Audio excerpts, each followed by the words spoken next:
Hello, this is question 4 from the 2013 MAT. Looks like we're going to have a bit of geometry type stuff here, which I quite like. So let A be greater than 0. On the axes opposite, sketch the graph of y equals a plus x divided by a minus x between minus a and a, but not actually including those points. Okay. Well, when x is 0 is always a nice one to look at. We're going to have a over a, which is 1. So we're going to be going through 1, but I don't know how far up to draw that at the moment. So, but we've got x equals 0, y equals 1. So that's one thing we've got. When x is minus a, we're going to get 0 over 2a. So it's going to be, okay, we're not meant to be actually plotting that point, but it's going to be hitting 0 there. Okay, when x is a, we're going to get infinitely big. So we've got an asymptote at a, even though, again, we're not meant to be including it. Then what's happening then as x changes, so as x gets bigger, or moves up from minus a, this is going to go from 0 upwards. It's just going to keep on getting bigger and bigger and bigger. And the bottom bit is going to be getting smaller and smaller and smaller, but it won't get negative. So not in this range of values anyway. So we're just going to be continually increasing through 1. So, okay. And it's going to be, yeah, it's just going to be going up to this. So yeah, we've got, that's going to be 1. We've just got it going up in this sort of exponential fashion. Okay, right, that wasn't too bad. Let 0 be, well, let theta be from 0 to pi by 2. In the diagram below is a half disk given by x squared plus y squared is less than or equal to 1, yep, to make it a disk. And y is greater than or equal to 0. Okay, so yeah, we just got the top half of a disk. Shaded region A consists of those points with minus cos theta less than or equal to x less than or equal to sine theta. Okay, if you say so. Find the area of A. Oh, just like that, is it? Just like that. Okay, well, as usual, mark on our touch points. So we've got a touch point there. That's a radius. That's another radius. These are all length 1. So that's length 1. That's length 1. That's length 1, and that's length 1. So we've got a minus cos theta there and a sine theta there. So if that is minus cos theta, yeah, I suppose they've taken it, but that means that that's going to be theta, isn't it? Because then you'd have cos theta would be the length of that, but we're actually going in the negative direction.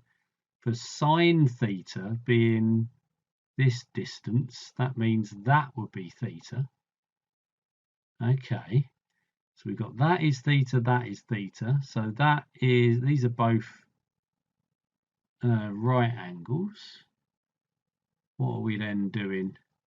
So this would be 90 minus theta, that would be 90 minus theta. So that's a right angle. Right, that's going to help. We've got everything we need now, haven't we? We've got a bit of the circle. We've got a quarter of the circle there, plus these two triangles. And these triangles are identical to each other, aren't they? Because we've got a, yeah, they've got the same sides. They've got the radius as the hypotenuse. They've got the same angles. And they've got a sine and a cos. So that's going to be a rectangle. So, right, this is going to make things a lot easier then. So A is going to be the rectangle, which is going to be side sine theta cos theta. So sine theta cos theta plus a quarter of the circle. This is a 1/4, well, I say circle disk, quarter disk. Right, so a quarter of the disk, we've got a pi r squared, which is just pi. We're doing a quarter of that, so plus a quarter of pi. Right, that was fine. You might want to put a little bit more on there, say that's the rectangle or the two triangles plus the quarter circle. So put that out and then it's obvious where you're getting those numbers from. Right, that pieced together quite well. Just as well they gave us those values, then it was quite easy to see where to put the theta. Part 3, assuming only that sine squared theta plus cos squared theta equals 1, show that sine theta cos theta is less than or equal to a half. Right, okay, these ones are always annoying. I find the quite often the easiest way to go about doing these is to write the solution at the bottom of the page and work upwards. So let's try doing that. I wonder if how long this is going to be. I'm just keeping an eye. Let's start in the bottom corner. So sine theta cos theta less than or equal to a half. Okay, so we're then saying that 2 sine theta cos theta is less than or equal to 1. And they've told us that we can use that. So we can say 2 sine theta cos theta less than or equal to sine squared theta plus cos squared theta. Okay, how's this helping? So, well, sine squared theta plus cos squared theta minus 2. All right, yeah, it's the expansion of a bracket, isn't it? Cos theta that's got to be greater than or equal to 0. So we're saying here that is sine theta minus cos theta squared is greater than or equal to 0, which it has to be because it's some number that's squared. So, right, okay, it's the usual thing. I mean, this works so often with inequalities. Just start at the bottom and go backwards. Or you can start at both ends if they've given you somewhere to start. We didn't really have anywhere to start on this one, but you could start top and bottom and try and meet in the middle. Use it as a guide as to where you're going. Right, last part then. What is the largest ratio, the largest that the ratio of area of A to area of B can be as theta varies? Right, so we want to have maximum A will mean minimum B.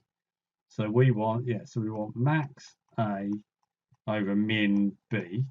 So max A is going to be when sine theta and cos theta are going to be equal to each other. We're going to have, this is going to be a square, that would be a square, and then this is pointing straight up. So we've got it completely symmetrical.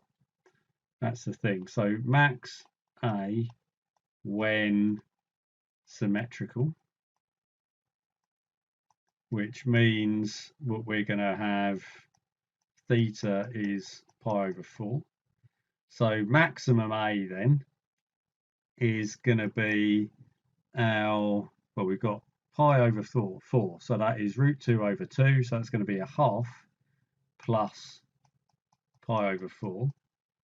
And that's going to give us the minimum of B, which is then the area of the whole thing. So that is pi over 2 minus pi over 4 minus a half. Okay. So the largest ratio then, we're going to get a half. So, well, let's write it as 2 plus pi over 4 divided by, so that's pi over 4 minus a half. Pi over 4 minus a half. So that would be pi minus 2 over 4. Get rid of those 4's. So we've got pi plus 2 over pi minus 2. Right, okay. I'm happier with that than the previous couple of questions in this paper. That went through relatively straightforward. And it's got so many of the things that I like. It's got symmetry. Getting the answer when you're looking for some optimal solution by looking at symmetry in a geometry question. It's got a bit of graph sketching, and it wasn't that hard a graph to sketch.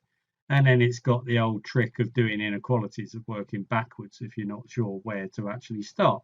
So I think that was a nice question, or maybe I'm saying it's a nice question just because it's topics I like and found it a little bit easier.